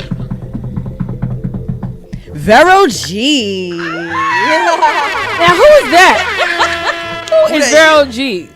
She is a model, a poet, an actress. Veronica Gonzalez, a.k.a. Vero G, is a 31-year-old Latina born and raised in the Lower East Side. She is a singer-songwriter model. Her genre of music is R&B, but that's not what we heard. We heard bachata. Yeah, exactly. Yes. She has some experience with the music industry, and the ins and outs of how it works. She's a member of the junior high school 22nd school. Junior high school 22? Yeah, Really? Yeah, school choir now? That was years ago. Oh, okay. You should they changed the update name your now. bio, right? Yeah, Okay. she's like, wait a minute, I gotta update them. But that's all right. You was a member of the Change Choir with Al Sharpton. Al Yes. Al Sharpton was in the choir too? Well, no, he was like... This was his choir? Yeah, yes, fam. Yes. And your influences are Mary J. Blige, which is like my best friend in my mind. Alicia Keys, Selena, and Mariah Carey. So... Is it okay to say Vero G? Of course, you said it right on, right on point. Get it? Well, we want to congratulate you. Right. No pun intended. We want to congratulate you for releasing your first single, "Addicted." Yes, thank you. Okay, Thank you so much. and so I want to say I met her when we were standing online outside in the cold. Where? We were in the Bronx. Oh. No, it was in Queens. Queens, yeah. It was in Queens. We were waiting for the Urban web series to open, their award ceremony, and for the Rodent show. For the Rodent show, I'm a fan of Rodent, big time, and so and I'm also a fan of your show now. Oh, okay. stop it. And so we were online, and so I was like, well, what do you do? She says, well, I'm the social worker on what's the show? Crime Heights. Yeah. Okay. All right. So, Vero G, welcome. Thank you so much. So it all works when you communicate with people. I could have probably just been talking to you on Facebook all this time, but thank you for asking, and you're on now. Thank you so much. On point. That's right. Absolutely. Thank you for saying that. You're welcome. So what should we call you today, Veronica or Vero? Vero G. Vero G? Okay, whatever. I know something nasty. I'm happy with it. Okay. So Vero G, we ask you to stay on the mic as you keep talking to us. And first, tell us a little bit about what inspired you to start singing. Because everybody thinks they could sing. You know what I'm saying? You know what I'm saying? Who told you, what made you realize that this was something that was a gift and you should share it with everyone? Wow, that's a really good question. Since the age of 7, music has always been a passion of mine, and my parents always influenced me, say, listen, if you got something as a beautiful talent from God, go for it, why not, So at usually the age, I would say, when I was in junior high 22, when we did the school choir, I realized, I said, I worked well with the team, the choir itself, with the people there, and overall, it was just an amazing experience, and I felt like I could get something out there to the world to explore it, and also to have people inspired from what I do. So from that point on, from junior high school, I feel like I have a mission to do. And, I went through stuff and back in my life in the past. But now, like I said, I'm here standing on my 2 feet, and I'm happy to be with you guys today on the show. And it's so much to talk about, but yeah, I'm here. Well, welcome. So, thank you. When did you decide to leave the choir world and decide to become an independent artist? Ooh, I like this. Okay, so yeah, I started. Very good question. After I left with Al Sharpton in the group, the Change Choir, I felt like I was going through some personal things at that time, and I felt was going to college and then having my son, I took time to take a break from music. But then eventually the music was still there, no matter what. Like, it's songwriting, I did poetry too as well. So I said, you know what, it's something that is embedded in me. I have to just go out and do it. So I started doing open mics and showcases, and I continue on. And I'm happy to say I'm still working. Still working. I'm excited. What and how do you choose a genre? How do you go from R&B to bachata? Like, oh yes, she's good. She's good. No, seriously. It's me because in the album itself, Trials and Tribulations. I like to blend it up. Instead of it just being like one genre, R&B and soul. It's good to mix it up a little bit. So I feel like in this album itself, I like to do bachata, reggae, pop, R&B, all that good stuff. So I feel like it's, as an artist, you have to like come out of your comfort zone and kind of blend it with everything else that's happening. You talked about you had gone through some changes. Yes. I don't know if you want to delve into that a little bit. No, sure, please. I'm an open book. Go ahead. Okay. But before you tell us all that, just really wanted to get an idea. What made you, sometimes that brings out a creativity. Mary J. Blige, as you said, whenever she's going through something bad, like her best music comes out. Yeah. Oh, man, you know that. So, I ain't gonna cry. Why did you stop? Why did you stop, your skill, your talent, or your passion during the times you were going through something, as opposed to letting it grow more during that time? That's a good question. Honestly, at that time, I'm talking about my book real quick. It's called Trials and Tribulations, an autobiography of Vero G. Actually, this is discuss about that time frame where I took a break from music, and basically, it's hard for me to talk about it, but I decided to, in this book, I have to reflect on what I've gone through in the past before I went back to the music. I went through a lot, and I was at that time in a domestic violence relationship, and I was, that was my son's father, and we had a kid together. So it was like, at that time, it was where I was stuck in the middle between like going to school, dealing with my son's father, and also dealing with the situation with music. It was like music was there, but it was just basically like on the back burner, And I felt at that time, as a situation, a scenario, I felt like I need to focus on my being a mom, being a wife, or not even a wife, being a girlfriend, basically. Wifey. Yeah, wifey, there we go. At that time, even though going through a situation that was kind of out of my hands, So. Well, I'm glad you're out of it, because Thank I'm you. glad that you were able to come out Yes, to produce a new album, I guess. Can you talk about some of the topics that you're covering in some of these songs? Because yes, definitely. Summertime Sadness. Ooh, yes. That makes me feel, I was like, okay. She getting sad already. So tell us a little bit about the, the music. Of course, definitely. So, guys, with the music itself, there's for example, you mentioned Summertime Sadness. That song itself is actually Lana Del Rey. She did the background song, the background vocals, because she did that song a couple years ago. So I feel when I heard that song, the concept to that, I feel like at the time, it's something, when someone leaving, you feel sad, you feel blue, you want to hang out, have a good time outside. So I feel at the same time, it's kind of like a suicidal thoughts to that. So it's kind of like a blend to the song itself with Summertime Sadness, which she's saying, and then I put on my concept on that. Yeah, and everything else in the album, it talks about different things of abusive relationship. Fun times, of course, we can't always be sad, so we have to have good music in there too, Island vibes. Yes! Oh, she like, let me double check this. So also in your style of music, and kind of going back into you, one of the things we like to delve into is like what is inspired by you creating your sound.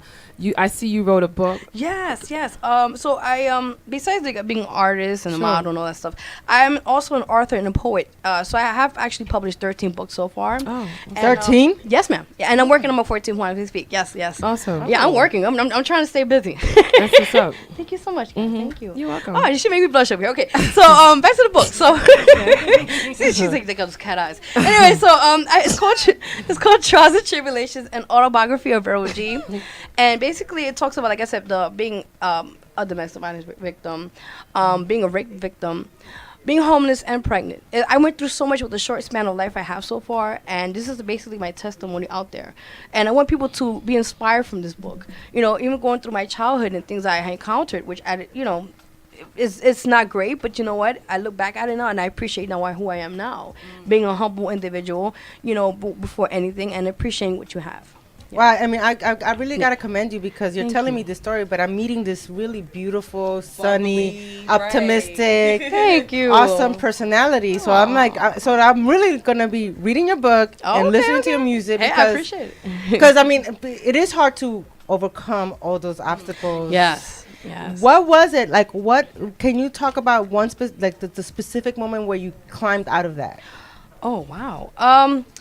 When the time frame when I was we really like made like the basically the opening call for like realize that to get the relationship and wake up and get out of it was basically I just after 5 years being with him I said, you know what, that's it. I can't deal with this You're anymore. gonna die. Yeah, mija, yeah. And then my son was witnessing some of this stuff too.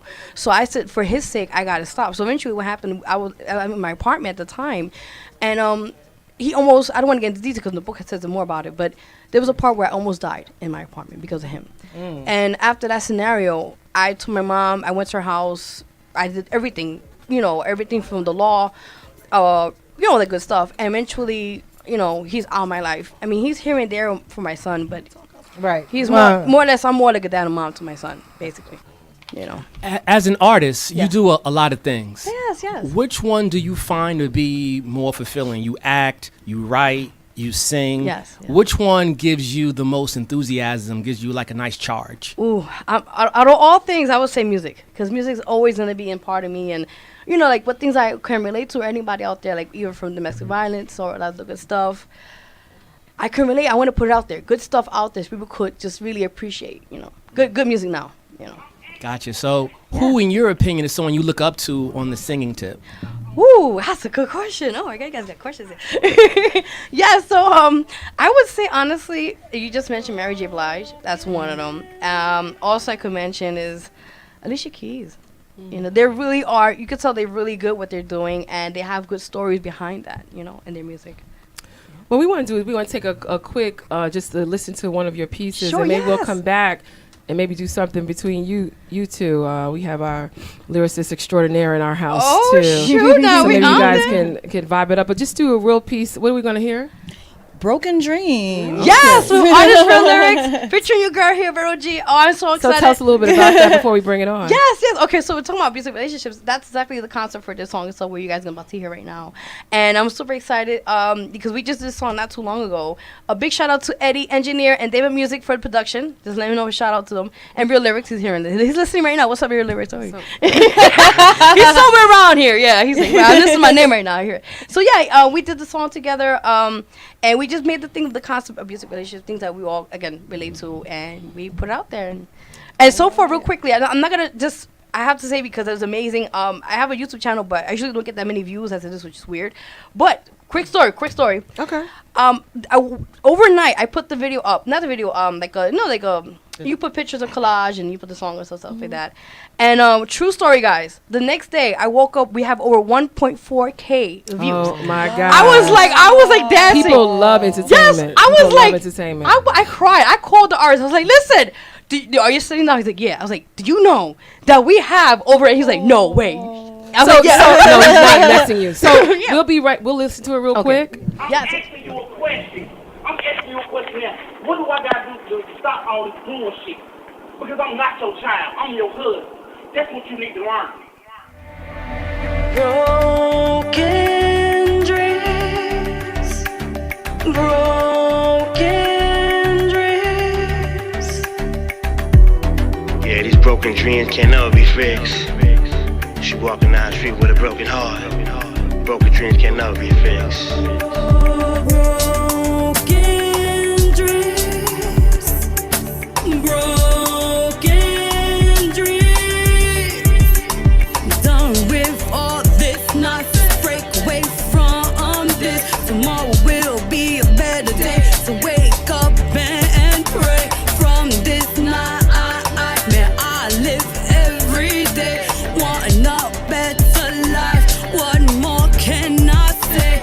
Broken dreams, broken dreams. Yeah, these broken dreams can never be fixed. She walking down the street with a broken heart. These broken dreams can never be fixed. So that was Broken Dreams, if you didn't know. Thank you for that, Vero G. Hey, Curtis, so, I mean, what do you think we can do with these two right here? Well, we're fortunate. We're right now at the OPE recording studio. Yes, we and are. we have our engineer, Queen Dream, who's able to get financing through Jeff. He hooked it up. He got us a great line of credit through his relationship with Will Townsend. So it's amazing what we do here. Wow. And so we're going to play this beat, and you're going to hear the first production of OPE's musical extravaganzas. Yeah. Ooh, yeah. Yeah, baby, I love you. You drive me crazy too. Yeah. I tell you this amazing point. You can't tell me no more. Can't tell you no more, that is so much love. A wonderful gift blessed from above, from God. You've been put into my life to make you a lovely wife. No tripe, no strife, it's us against the world. Forever and ever, you and I and you, we gon' bring it together. For years to come and months and sure. Best believe that we overjoyed, we will implore. Yeah, yeah. Ooh, yeah, yeah, yeah. Ooh, baby, I love you so. You changed me in so many ways. You tell me things I need. Can't tell you more. Changing forever, never ever changing for the worse. Yes, we changing for the better, so we grow together. We was rooted in the ground, trees branched up and shedded up the town. You already know just what it is. Both of us together, we just handling biz. It's real love, not fake. A popcorn love is honest. Best believe reputation's never ever tarnished. It's Vero G in the place to be. She likes to act, she can also sing, she can also write, and we're on the mic. On Point Radio, we makes it tight. Aight, that's it. Oh! Amazing, fire. Awesome, wow. Got me hype. You're so talented in here, I tell you. Oh, stop it, you're giving a lunch. So Vero G, we want to thank you so much for coming on OnPoint Experience. We value every bit of independent artist that comes on. We want to keep you hold this date, and we told this to Joann too. Our second anniversary is coming up on June 20 something. We'll give that to you now. Something if you do any event, we want to make sure you come to our second anniversary event. OnPoint Experience has been on for 2 years. It's in May. And so, we're going to be on, and so we want to make sure that the cupcakes are there. And we make friendly. Sure we have friends and music happening. So this is an opportunity to showcase what you do. Definitely. So again, how can we contact you? Sure, definitely. So my YouTube channel is VERO2884. My Reverb Nation page is Vero G. My Facebook artist page, Vero G. Also, my Twitter is VERO2884. My SoundCloud is long. I'll make it short. VERONICAGONZALEZ11. Forgive me, it's a lot of numbers. I know. We'll put it on the website. No, Instagram. Okay, Instagram is you can Diva. come to our page. And Yeah, do right. all that. Pretty much. Instagram is Diva and Diamonds. DIVA. The letter N behind that. Diamonds. DIAMONDS. Also, I just want to make a quick announcement. If that's okay. Sure. Okay, mamita. So I really this week or so I had the honor, and I'm so honored to mention you guys here, the first listening to it. Yes. I am nominated for. Oh my God, I'm excited for Independent Artist Music Awards this year in June. They have the awards ceremony. So I'm one of the nominees for the Pop and Latin. And so I'm excited for that. Yeah, I'm gonna cry. I cried last night. I don't want to cry now. Maybe afterwards I'm gonna go, no man, no, I wish. No, seriously, but I'm at the site. So if you guys wanna, I'm just gonna plug in. If you wanna vote for me or any artist there as well for Independent Artist Award Show, it's www.ldmradio.vote. So sorry. Do us a favor. Okay. We're gonna do that, but okay. Just put it on our page. and then we'll share it. I'll send you the okay. information. Make us share it. Let's get one of those 1.4 viewers that you got too on. Yeah, that. I'm trying. I'm pushing. Put it on our page, and then we'll share it to everybody. I appreciate that. Okay. And a big shout out to you as well, Yasmin. Oh no, Thank you're you so for kind. the Thank you. You're welcome. Look what happens when you stand online with people, right? See, you never know. It's true though. You never know. You A never big know. shout out to you for Thank the you. OnPoint crew. You guys are Thank you so amazing. much. You're welcome. For Cool Breeze, Vero Lyrics, all the amazing my supporters, my fans, Gary. I hope you all get guys. this award because you sure preparing for your award. What? Listen, I'm about to write this. She won already. She won. Man, listen. I work so hard, girl. I'm trying. So Vero G, thank you so much for coming on Thank Point you. Experience. We'll be right back with Single Mom Chronicles. Thank you so much. Thank you. Yeah, these broken dreams can't never be fixed. She walking down the street with a broken heart. These broken dreams can never be fixed. Broken dreams, broken dreams. Yeah, these broken dreams can never be fixed. She walking down the street with a broken heart. Broken dreams can never be fixed. Broken dreams, broken dreams. Done with all this nonsense. Break away from this. Tomorrow will be a better day. So wake up and pray. From this nightmare I live every day. Wanting a better life. What more can I say? Broken dreams, broken dreams. Yeah, these broken dreams can never be fixed. She walking down the street with a broken heart. These broken dreams can never be fixed. Kids getting older, worrying about their mother, sticking around in the brutal relationship. Who right, who wrong, who really cares? Mama loses so many tears, she can't believe the man she fell in love. He changed like the sun but breathe, catching so much the pain, fighting and biting and yelling and screaming. Kids is crying and yelling and say to daddy, won't you leave my mama alone? I'ma dial 911, pick up the ratchet and say to put the phone down and hit his wife in back of the head with the bottle of liquor. I know you have excessive with the center. His wife looking puzzled out, I like she saw a goat. No one being clueless and hesitating. She grabbed her kids and ran downstairs and to the front door, hop of the whip, heading north. He started yelling, "Where you going with my kids?" Broken dreams, broken dreams. Done with all this nonsense. Break away from this. Tomorrow will be a better day. So wake up and pray. From this nightmare I live every day. Wanting a better life. What more can I say? Broken dreams, broken. This is former New York State Assemblyman and current New York County Democratic leader Keith Wright, and you're listening to On Point Experience. All right, and you just listened to Broken Dreams by Vero G. Wow, we just heard her. She was awesome. Yes. Such great passion, I want to say. Hey, Yaz, before we go to the next section, can I get a disclaimer in, please? I guess that's a yes. And I need my man Jeff to co-sign that the glitter on my clothes is from Cupcakes. It's from Cupcakes, dude. Because I have a meeting, then I'm going home, and I need you to co-sign the glitter on my suit is from Cupcakes. You hear that, people? Shining, kid. Not a woman named Cupcakes. Exactly. Thank you.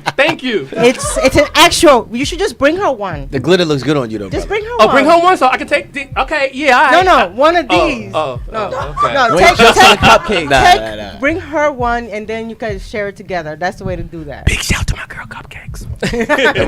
After you said that, big shout out to Cupcake. Cupcakes and Henny. I love this. So big shout out also to Assemblyman Keith Wright, or former Assemblyman Keith Wright, and Ray. We're about to all come together and put together a strategy of changing the world for the better. And again, we'll announce that probably in a couple of weeks too. A lot of things happen in April. Yes. April is Make a Difference month.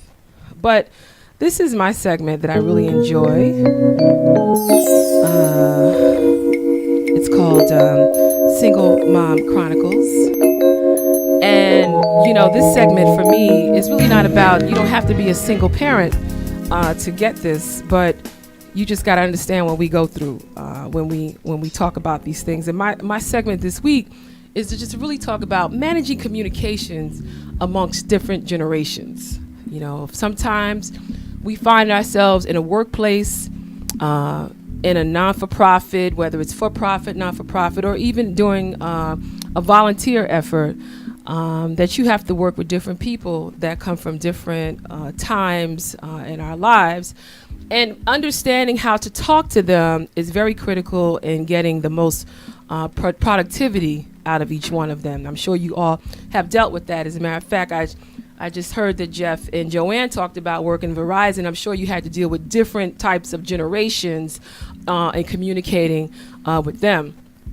So that being said, this segment is to hopefully explain a little bit about the different types of generations we work with.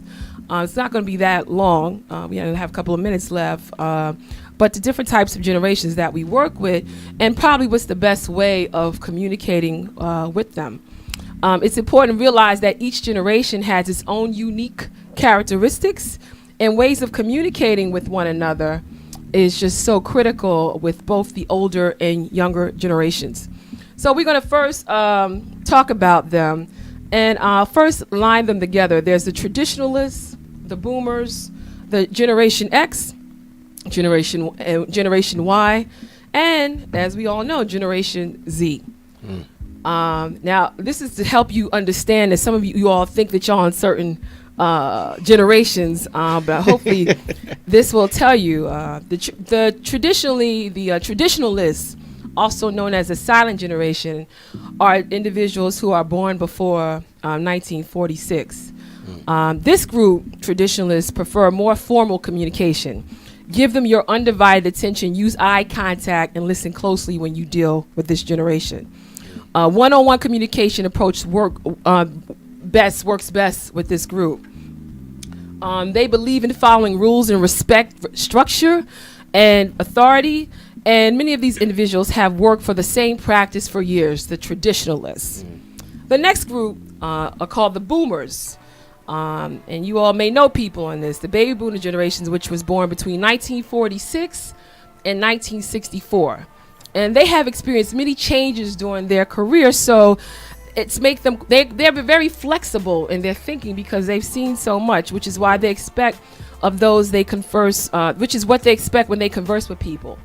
So boomers can be outspoken, but they typically wait to be invited to give their opinions.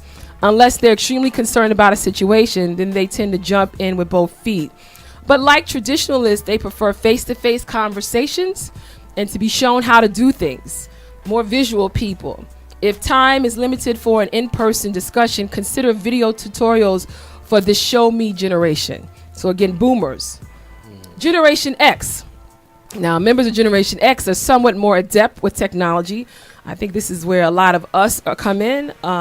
The generation juggles many things in their current stage of life, so email works well for them as a communication tool, and time may not always allow for them for a face-to-face conversation. So they're a little bit both, because when we started, this age range, I think, is the generation between 1965 and 1976. So I would say I fall into that, and I when I read it, I said, okay, this is true. You have to provide them a regular feedback. It's always important to make sure they feel valued and that their voice is heard. You have to give them feedback, and you can take emails and in person, because we're both, again, like we said, we can deal with both. Because we have, experience in dealing with earlier generations, our parents were more likely to express an opinion without being asked than the two earlier generations. But they're slightly more reticent at doing so than millennials. They prefer to be asked in person for their assistance and input. It just should not be assumed. Generation Y, on the other hand, they're known as the millennials, Generation Y, and they are practically born with smartphones in their hands, and they grew up using computers, having been born between 1977 and 1995. I see you all listening because you all know people and you see how this works. However, they are in a stage where they're always trying to prove themselves to older generations. They appreciate being challenged, but will resent anyone who talks down to them. They desire to be treated like an equal in the workplace, not as a child. As a generation, they want to be recognized in the workplace for their areas of responsibility. They crave one-on-one assessment and feedback, and they'll question you if you don't. The group is also future focused. They want to know what to see for their future and the development opportunities available to them. Does that sound familiar? And this group is not known for its patience at all. So don't be surprised when they ask for a promotion 6 months into the job. I only been here for 6 months. I need $20,000 more. Manage expectations early with millennials. Generation Y prefers emails and texting, but don't be too formal. They seek fun also. The work environment has to be fun for them. And the last group I would say is Generation Z, which was born 1996 and latter. And they were born surrounded by all the latest and greatest technologies. They actually crave some face-to-face communication, although social media and technology pretty much works for them. And it helps them feed into their visuals.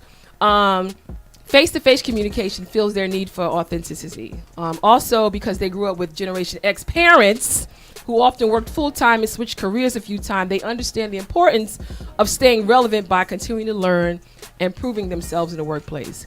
Being the youngest generation, this generation is well aware that it has a lot to learn and can benefit from the mentoring. And as a matter of fact, what we've seen with this generation, they've only known like one president, right? President Obama, kind of, right? And so for them to see the next president to all of a sudden stop and like give a march, they're like, oh my goodness, they're really a hands-on, ready to take on the world. I'm very proud of this generation specifically because they really want to make a difference. And they understand the value of face-to-face conversations, but need to be taught how to conduct their conversations due to their workplace immaturity. So I only say the only difference within any of the communications is via phone call, text, or in-person conversations. But just understand, people, and I certainly open this up because you all know different folks that you have to work with. When you are working with different people, try to first understand where they're coming from and how to communicate with them effectively. It may not be anything personal.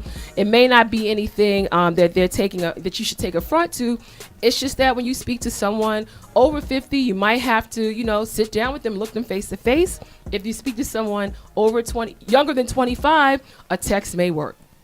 So that's my Single Moms Chronicles, and I'm not over it, but I just want to say that those are the things that we got to think about when we communicate effectively.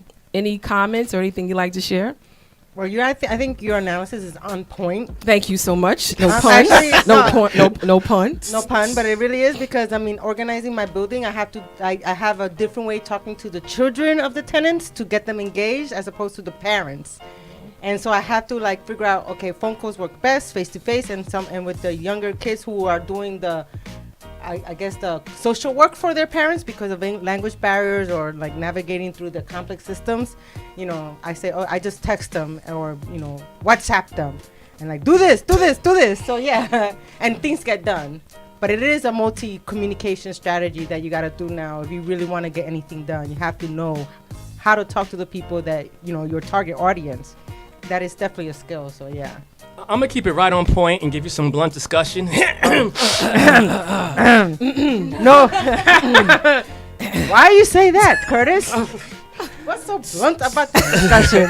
As the only baby boomer on this panel, I do not believe that. Yeah, I want to say that I'm trying to fight it, but millennials straight up get on my mother freaking nerves. Man, get with the times, man. Why is that? Most of them get on my nerves with this sense of entitlement. Oh, it just drives me crazy. But I have to realize that I was the same way to the generation that was before me. Sure. And so do I succumb to my curmudgeonism? That is the natural progression for somebody of my age? Or do I try to be the fake guy who's the youngest guy in the club and try to be like everybody else And I think I'm gonna play my position. I'm gonna play my position as a mentor. I'm gonna play my position as someone who's seasoned, who's worldly. You know, the other day, a millennial asked me to do them a favor. All right. So I wrote all the points and ways we could work together. Right. Right. I said, just call me tomorrow. The person never called. So my wife was like, are you going to call that person? No. I was like, hell no. Right. And that's because I'm curmudgeon-y. Okay, that's it. Well, you know what, curmudgeon man? Yeah. You have to give trainings to these young people to Trainings, talk, okay, yes, okay. so that they know how to talk to you, because we gotta learn how to make those multi-generational connections. And you being the curmudgeon old man, you gotta provide that type of guidance. You cannot just expect them to understand that if you don't tell them what the rules actually are.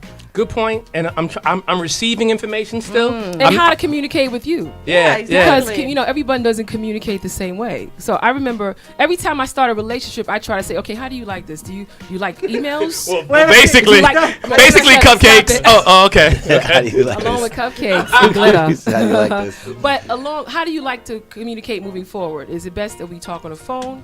Is it best that we email? Like, what do you like best? So then, That's smart. That's smart. I'm not taking offense to, because you know, my pet peeve is stating your home position via text. Like, I just think that communication one-on-one is important, because when you talk via text, it's just one-sided. You're just saying your side, and there's no opportunity for discussion. You know, so you can just say everything you want in the middle of the night and hang up. You know.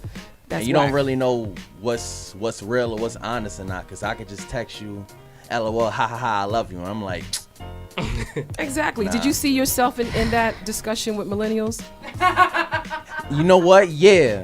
What? Yeah. Like, what do you prefer? Do you really prefer communication via text? Nah, I like talking to people. Like, I realize that even people older than me, some younger than me, and in my age group, like, they do the texting thing, but we can have a conversation in person or on the phone, because I want to know how you feel, because anybody could just say this, that, and the third and not really mean it. But sometimes you gotta look people in the eyes and see. But when you're in a work environment and someone wants you to do things, do you find that it's better for them to text you? Just asking you, everyone can respond. Is it better to text, or do you prefer a conversation like it when you're at work?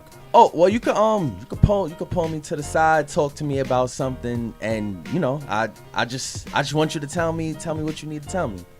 I would prefer the one-on-one in person, but even when you said the thing about, like, they feel like they gotta prove theyself, like, I was like, man, yeah, especially doing music, I've been in them situations, like, oh, he young, he don't know what he doing. Yeah, all right, watch. Yeah.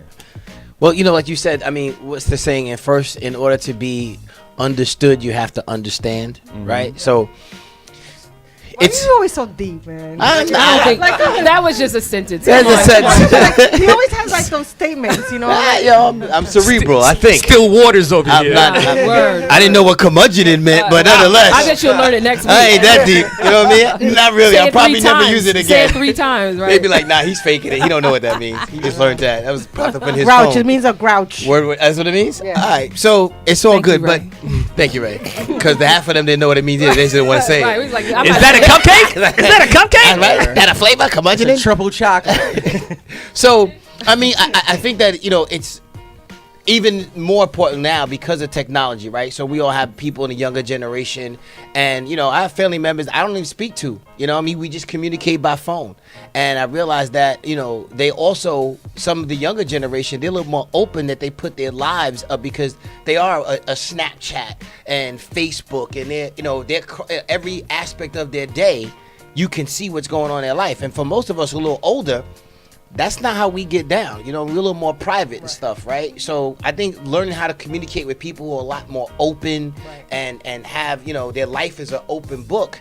It's a little bit interesting to communicate with those individuals, even just having that a real conversation. And also, you know, for the baby boomers and other curmudgeons out there, Emily Post wrote a book for you guys to follow, and that's why you're able to follow that. There is no rule book for the newer generation, and that's something that is always a continuing work that we gotta focus on working, because everybody Emily's Post style of eating and all these things, the rules were written and people followed them. There are no rules, and it's always being written over and over again as the new generations come on. Well, one tip for every generation that Yaz mentioned is that surveys show that people who actually interface converse, touch, and talk to at least 5 people a day. Live healthier, mentally more stable, more intellectually stimulating lives. So, and what poll was that? Oh, I'll forward it to you. Please share that poll. I mean, that poll sounds came dope. from the, and we just got 2 All minutes Things left. Traffic. No, that's right. All Things Traffic. So I just want to say we got 2 minutes left, but in closing, for this, I think to the point of Curtis, that I don't think we need to continue to. I don't think every generation is new. I think they all kind of go into different roles. So whatever role that I'm sure at one point I was a generation Wire. I'm sure at one point in my life I was a generation a millennial, and I think it's up to us to just understand that if we want to continue to have a communication flow amongst us as a village, we have to understand how to meet people where they are and not separate, but just bring everybody in. So I want to thank you so much. That was my single Mom's Chronicles. Thank you. Well done. Thank you, Jazz. And I think this is the end of the show. Yes. No. And so OnPoint Experience, we have a couple of guests coming up next week. It's going to be a great show. We also have Financially Fit and Husband Tips to the More You Know. Which one are we doing? The More You Know. The More You Know. Yeah. And Financially Fit. And some great guests. So this is Yaz Hurston. Roll call out. Rave. Curtis. Jeff. Curtis and Jeff. Curtis and Jeff. That's our name. We good. I'm JB. I'm here. And Ray. Buenas tardes, gente. Hasta la próxima. Okay. Will Townsend, where you at, boy? Willie Will.